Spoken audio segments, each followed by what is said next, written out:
Bayangkan, kamu sedang duduk di ruang tamu rumah sederhana, listrik naik, harga sembako merayap, dan penghasilan pas-pasan. Apa ini? Hidup bagaimana nih? Lalu kamu membuka berita di ponsel dan membaca, anggota DPR dapat tunjangan rumah 50 juta rupiah per bulan.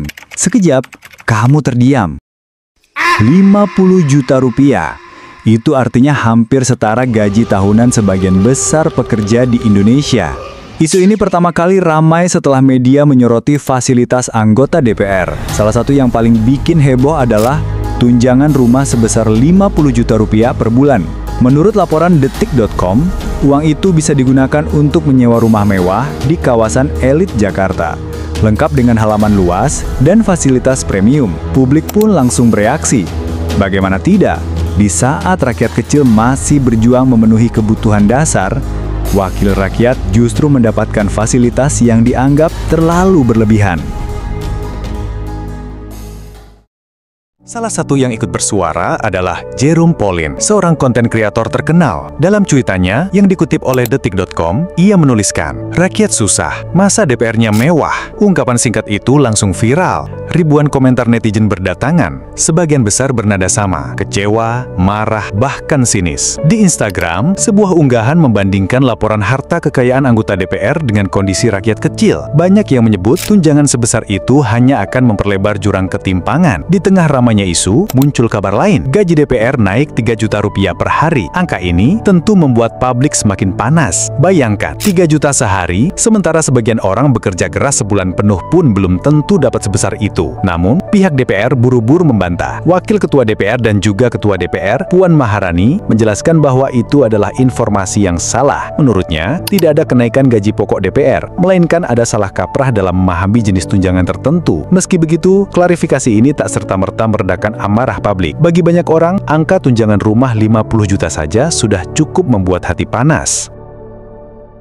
Sebenarnya, tunjangan dan fasilitas bagi DPR bukan hal baru. Sejak lama, wakil rakyat mendapat berbagai kompensasi, gaji pokok, tunjangan transportasi, tunjangan komunikasi, hingga tunjangan kesehatan. Tujuannya agar para wakil rakyat bisa fokus bekerja tanpa terganggu urusan finansial pribadi. Tapi, disinilah letak persoalan. Apakah jumlah yang diberikan masih wajar dan sesuai dengan kondisi ekonomi bangsa? Banyak pengamat menilai angka 50 juta sebulan jelas tidak sesuai konteks. Menurut ekonom dan pengamat politik, di negara dengan pendapatan per kapita sekitar 72 juta rupiah per tahun, BPS 2024 memberi tunjangan setara 600 juta rupiah setahun untuk satu orang anggota DPR adalah ketidakadilan sosial.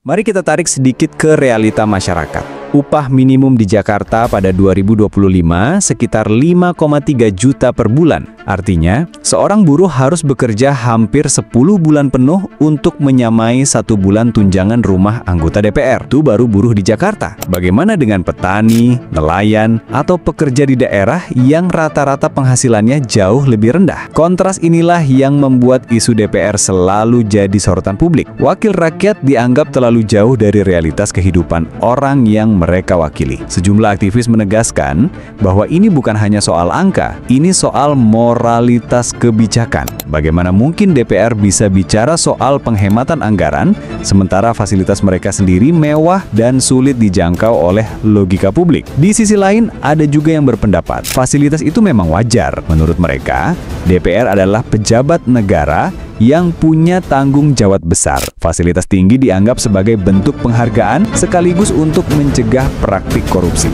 Namun argumen ini tetap sulit diterima oleh masyarakat yang setiap hari harus berhitung untuk sekadar membeli beras.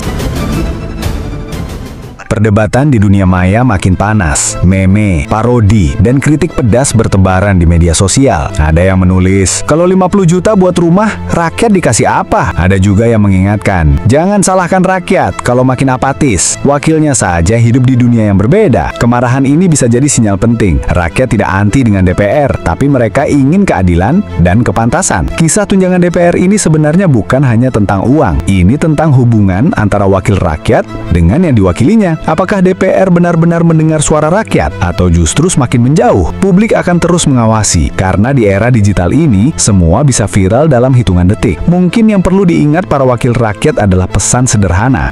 Kalian dipilih bukan untuk hidup mewah, tapi untuk memperjuangkan mereka yang hidup sederhana.